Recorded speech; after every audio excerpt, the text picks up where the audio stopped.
Hello friends, मैं हूं देव चौहान और आप देख रहे हैं मेरा यूट्यूब चैनल देव फॉर आया।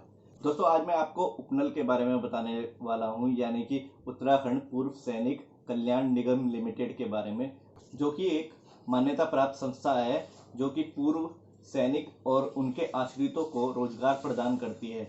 तो चलिए दोस्तों, शुरू करते हैं मेरा ये वीडियो।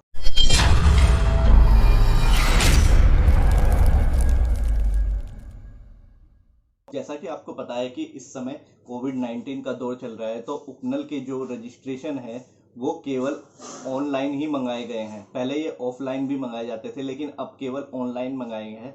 तो इस वीडियो में आपको पूरी जानकारी दूंगा कैसे आप इसका रजिस्ट्रेशन कर सकते हैं और कैसे इसकी वेबसाइट में जाके आप इसकी पूरी जानकारी ले सकते हैं। तो पहले मैं इसको बताने से पहले मैं आपको इसके बारे में बता दूं कि उपनल है क्या, आखिर ये काम कैसे करता है। उपनल एक पूर्व सैनिक निदेशालय द्वारा बनाई गई संस्था है जिसे सरकार द्वारा भी मान्यता प्राप्त है। इसका गठन 31 मार्च 2004 में किया गया था। पहले इसका नाम उपसूल था और इसका नाम बदलकर उपनल कर दिया गया 31 दिसंबर 2007 को। तो आप जानते ही हैं, उत्तराखंड एक सैनिक बाहुल इलाका है जहाँ पे सबसे ज़्यादा सैनिक जो है वो इंडियन आर्मी में जाते हैं और बीएसएफ में जाते हैं, यानी कि सैनिक सेवाएं देते हैं सरकार को। तो उसके बाद जब वो सेवानिवृत्त होके आते हैं तो उनके कल्याण के लिए सरकार को जो है वो काफ़ी काम करना पड़ता है। तो उसके लिए एक निगम की स्थापना की गई 2004 में, जिसे उपसूल के नाम से जाना गया पहले, और बाद में 2007 में इसका नाम बदल के उपनल कर दिया। तो इसमें बेसिकली जो सैनिक होते हैं और जो पूर्व सैनिक होते हैं उनके जो आश्रित होते हैं, मतलब उनके परिवार या उनके बेटे वगैरह जो भी हैं, उनके आश्रितों को भी इसमें रोजगार और प्रशिक्षण दिया जाता है। और साथ ही साथ उनके जो प्रशिक्षण का पूरा ब्यौरा है वो इस उपनल जो संस्था है इसमें दिया जाता है, और कैसे कैसे बेसिक उनकी जो योग्यता है उनके आधार पे उनका रजिस्ट्रेशन करके उसके बाद उनका इंटरव्यू लिया जाता है, उसके बाद उनको रोजगार प्रदान किया जाता है। साथ ही साथ इस संस्था का स्थापना ही इसलिए की गई ताकि जो पूर्व सैनिक है उनको रोजगार दिया जाए और उनके आश्रितों को भी रोजगार दिया जाए और वो अपना निर्वासन खुद आसानी से कर सकें। तो उनको प्रशिक्षण भी इस संस्था द्वारा दिया जाता है और साथ ही साथ एक बेसिक फॉर्म भरा जाता है जिसके बाद उनका इंटरव्यू होता है और उसके साथ उसका चयन होता है। तो साथ ही साथ राज्य की जो सरकार है वो भी इनके लिए एक रिजर्व कैंडिडेट के तौर पे इनको रखा जाता है, और विभिन्न जो सरकारी संस्थाएं हैं उन पे इनको रोजगार दिया जाता है डेली बेसिस पे या मंथली बेसिस पे, किसी भी प्रकार से उनको। और साथ ही साथ सरकार द्वारा कुछ भत्ता भी दिया जाता है बेसिक मासिक नीड जो है उसका। तो चलिए दोस्तों, अब मैं आपको लैपटॉप पे लेके चलता हूँ और उसमें आपको पूरी जानकारी इस वेबसाइट के बारे में बताता हूँ। तो दोस्तों, यहाँ पे हम टाइप करते हैं UPNL और पहला ये ऑप्शन यहाँ पे हमें UPNL का दिख जाता है। इस पर क्लिक करते हैं और उसके बाद हम यहाँ पे इसके मुख्य पृष्ठ पे आ जाते हैं। मुख्य पृष्ठ पे आप देख ही सकते हैं, यहाँ पे प्रबंधक निर्देश संदेश दिया गया है और यहाँ पे इस टाइम RPS पहावा जो हैं वो प्रबंधक हैं इस कमेटी के। तो यहाँ पे ये पूरा ब्यौरा दिया गया है। तो यहाँ पे मैं सबसे पहले आपको ऑफ़लाइन जो फॉर्म है वो यहाँ पे दिखा देता हूँ ऑफ़लाइन। तो इस पर क्लिक करते हैं और ये ऑफ़लाइन फॉर्म आपका खुल गया है। यहाँ पे देखिए आपका नाम वगैरह सब आपको इनरोल करना पड़ेगा और साथ ही साथ सेल्फ अटेस्टेड फ़ोटो भी लगानी पड़ेगी। और थोड़ा नीचे जाते हैं, ये देख लीजिए आप, सारा आपको भरना है, बैंक नंबर, पैन नंबर सब आपको बताना पड़ेगा। और एजुकेशन क्वालिफ़िकेशन जो भी आपकी है सब बतानी आपको पड़ेगी। साथ के साथ ये कैरेक्टर सर्टिफिकेट भी जारी करना पड़ेगा आपको। तो दोस्तों, ये था ऑफ़लाइन फॉर्म। अब हम आगे बढ़ते हैं। आगे हम यहाँ से आपको मैं बता देता हूँ इसका क्यों इस संगठन को रखा गया था, क्यों इसकी उत्पत्ति हुई और कैसे ये काम करता है। तो यहाँ पे मैंने पहले आपको ही बता दिया था पहले ही कि उत्तराखंड बाहुल क्षेत्र है जहाँ सबसे ज़्यादा सैनिक निवास करते हैं और रिटायर होने के बाद, क्योंकि सबसे ज़्यादा भर्ती इसी राज्य से होती है, और उसके बाद फिर उनके रिटायर होने के बाद उनको जो सुविधा दी जाए वो है। और साथ ही साथ यहाँ पे 1 मार्च 2004 को इसका नाम रखा गया था। उपसूल के नाम से पहले ये संगठन था, उसके बाद इसका नाम 31 जनवरी 2007 में चेंज करके उपनल रख दिया गया था। तो ये थी पूरी जानकारी इसकी। अब मैं यहाँ रिक्तियाँ पे आ जाता हूँ। रिक्तियाँ यहाँ देखिए, काफ़ी डिस्ट्रिक्ट वाइज भी, ये देखिए 29 जून 2020 की रिक्तियाँ अभी अपडेटेड है, डिस्ट्रिक्ट वाइज दी गई हैं। और ये यहाँ पे पूरा डिस्ट्रिक्ट वाइज, डिपार्टमेंट वाइज जो भी हैं सब आपको दी गई हैं रिक्तियाँ। काफ़ी सारी रिक्तियाँ आई हैं, इनमें आप अपना आवेदन दे सकते हैं। आवेदन कैसे देना है वो मैं आगे आपको बताने वाला हूँ, कैसे आपको फॉर्म फिलअप करना है। तो यहाँ पे मैं फ़िलहाल एक डाटा दिखा रहा हूँ कि इतनी रिक्तियाँ इनके पास आती रहती हैं, जो कि सरकार द्वारा दी जाती हैं, और सरकारें इनसे अपना कार्य हेतु यहाँ पे प्रोविज़न भी थे ऊपर। अब मैं संपर्क पे आ जाता हूँ। संपर्क में यहाँ देखिए, अगर आपको कोई पूछताछ करनी है, क्वेरी है, तो यहाँ पे आप क्लिक कर सकते हैं, और उसके बाद अपना नाम, एड्रेस, कॉन्टैक्ट यहाँ पे भर के और अपना क्वेरी जो भी है वो सेंड कर सकते हैं। उसका उत्तर आपको इसी साइट पे मिल जाएगा, या तो आपको मेल के द्वारा मिल जाएगा। उसके बाद आप अपने मुख्यालय को देख लीजिए, जो सबसे उपनल का मुख्यालय है, उसके भी मैंने जैसे बताया ब्रिगेडियर पीसी पहावा। तो ये देखिए ब्रिगेडियर बीपीएस पहावा, इनकी पूरी जानकारी, इनकी ईमेल आईडी है। जो उप प्रबंधक है उनके भी। उसके बाद दिखाता हूँ मैं आपको गढ़वाल साइड के। ये गढ़वाल साइड के हैं सारे प्रबंधक, गढ़वाल क्षेत्र के जितने भी लोग हैं वो यहाँ पे संपर्क कर सकते हैं। इनमें से किसी को भी, यहाँ पे सबकी ईमेल आईडी और फ़ोन नंबर दिए गए हैं। उसके बाद कुमाऊँ क्षेत्र का मैं आप दिखाता हूँ। कुमाऊँ क्षेत्र के यहाँ पे एक ही संपर्क क्षेत्र है, कर्नल डी के शाह है। उसके बाद आ जाते हैं आपके बाहरी प्रदेश के बाहर जो रहते हैं उनके लिए ये हैं संपर्क सूत्र। ये देखिए सारे आपको मैंने दिखा दिए हैं संपर्क का। तो चलिए यहाँ पे निदेशक मंडल जो है वो कैसे काम करता है, यहाँ पे उसकी सूची दी गई है, तो यहाँ आप उसको देख सकते हैं। तो दोस्तों ये था पूरा इस साइट का विवरण जो मैंने आपको दे दिया है। अब मैं आपको देने वाला हूँ कि कैसे इसको फॉर्म फिलअप करते हैं। तो चलिए बाहर फिर से टाइप करते हैं UPNL।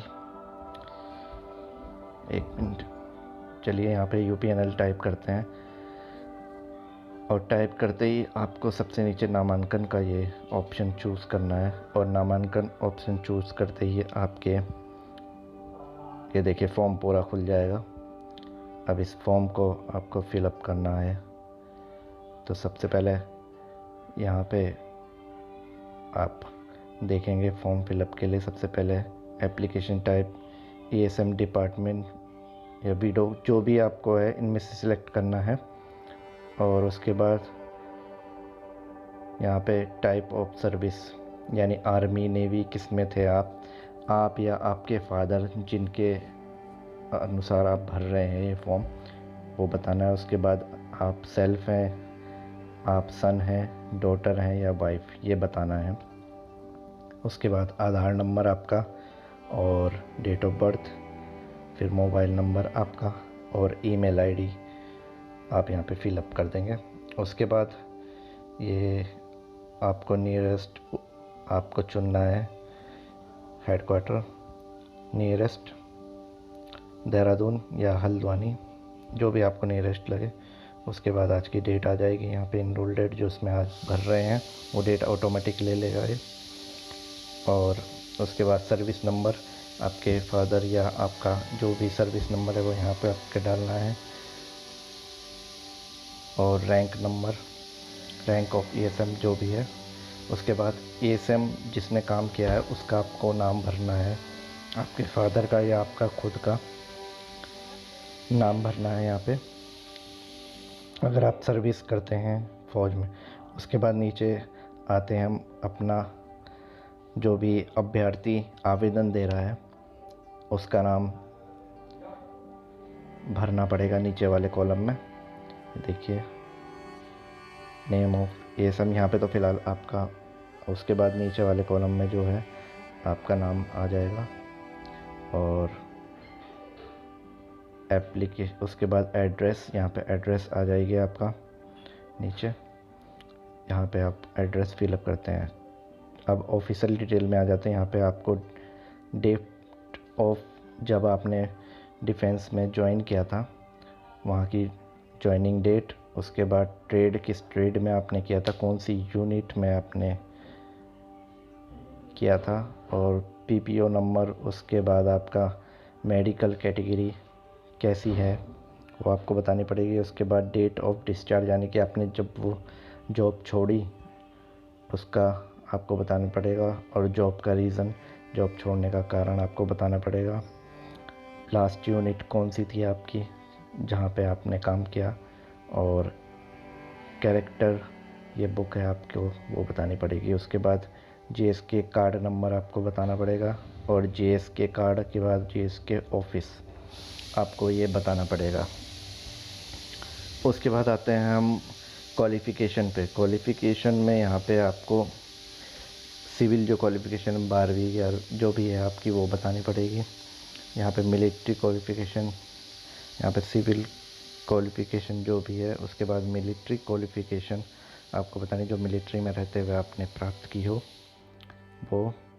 और उसके बाद यहाँ पे अगर सिक्योरिटी को कोई कोर्स किया है वो आपको बताना पड़ेगा, उसकी जानकारी यहाँ पे देनी पड़ेगी। उसके बाद आते हैं आपके नीचे जॉब एक्सपीरियंस पे। यदि आपने उपनल में पहले भी कोई काम किया है तो उसका यहाँ पे एक्सपीरियंस आपको भरना पड़ेगा। तो सबसे पहले आपको यहाँ पे देखिए जॉब एक्सपीरियंस, तो सबसे पहले आपको यस या नो करना है। अगर एक्सपीरियंस है तो आपको यस करना है, नहीं तो नो कर देना है। उसके बाद आपको किस सर्विस, किस उपनल में, किस पीरियड में, और उसके बाद कौन सी लोकेशन, रीज़न ऑफ लिविंग ये आपको देना पड़ेगा। और जो प्रेफरेंस, यहाँ पे बहुत सारी कैटेगरी है आपको जो चूज़ करनी है, आप अपनी प्रेफरेंस अपनी योग्यता के हिसाब से चूज़ कर सकते हैं। देखिए चौकीदार, वाटर और वेटर, और बहुत सारी वैकेंसी हैं यहाँ पे, तहसीलदार, क्लास 4th की, और इस प्रकार से काफ़ी, data entry, security of guard, जो भी है आप अपनी कोई भी एक कैटेगरी यहाँ से चूज़ कर लें। और उसके बाद आप अपनी कोई भी एक कैटेगरी ले सकते हैं अपनी योग्यता के अनुसार।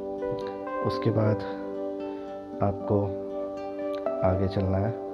उसके बाद आपको यहाँ पे आपकी जॉब की लोकेशन, आप किस क्षेत्र से आते हैं आप उसे ले सकते हैं, और दूसरी कोई चूज़ कर सकते हैं जो भी आपको नियरेस्ट लगे, या जो भी आपको आपका ज़िला पड़ता है उसमें आप ले सकते हैं। तो यहाँ पे कोई भी एक सिलेक्ट कर दीजिए, नैनीताल, उधमसिंह नगर, हरिद्वार, जो भी आपका नियरेस्ट लगे। तो उसके बाद यहाँ पे रिमार्क्स आपको डालने हैं, ठीक है, और सबमिट का बटन दबा देना है। उसके बाद आपका ये फॉर्म सबमिट हो जाएगा, और सबमिट होने के बाद उसके बाद आपको इंटरव्यू के लिए एक लेटर इशू किया जाएगा, जो कि आपके पते पे आएगा, या फिर ईमेल द्वारा या फ़ोन नंबर से आपको बता दिया जाएगा। उसके बाद आपका इंटरव्यू होगा। इंटरव्यू होने के बाद जिस पद के लिए आपने अप्लाई किया होगा उसमें आपका चयन हो जाएगा। तो ये थी पूरी चयन प्रक्रिया। आपको अगर कुछ भी डाउट लगे तो आपको मैंने पहले ही बता दिया था संपर्क कहाँ करना है। आपको मैंने पहले ही बता दिया था कि अगर कोई भी दिक्कत आए तो आप संपर्क कर सकते हैं, अपनी क्वेरी भेज सकते हैं। कोई भी दिक्कत आए यहाँ से मैं दिखा देता हूँ, 1 मिनट। यहाँ से संपर्क केंद्र पे चलिए, और यहाँ से जो भी आपका डिवीज़न बैठता है वहाँ से आप संपर्क कर सकते हैं। कोई भी क्वेरी हो तो यहाँ से आप कर सकते हैं। तो दोस्तों ये थी पूरी वीडियो। उपनल के बारे में। तो दोस्तों, इस वीडियो में आपने देखा कि आपको कितनी जानकारी मिली उपनल के बारे में और कैसे पूर्व सैनिक और उनके द्वारा आश्रित लोग इस संस्था से जुड़कर अपने लिए रोजगार की व्यवस्था कर सकते हैं, साथ ही साथ प्रशिक्षण भी पा सकते हैं हम। और ये उनके लिए काफ़ी लाभदायक जानकारी है, क्योंकि ज़्यादातर लोगों को अभी उपनल के विषय में बहुत कम जानकारी है, तो इसलिए मैंने सोचा इस वीडियो में उनको ये जानकारी दी जाए। ऐसी वीडियो मैं अपने इस चैनल पे लाता रहूँगा जो कि आपको जानकारी भी प्रदान करे। अगर आपको ये जानकारी अच्छी लगी तो लाइक, सब्सक्राइब और कमेंट जरूर करें कि आपको मेरा चैनल का इस विषय पे बात कैसी लगी। तो चलिए दोस्तों, मिलते हैं अगले वीडियो में।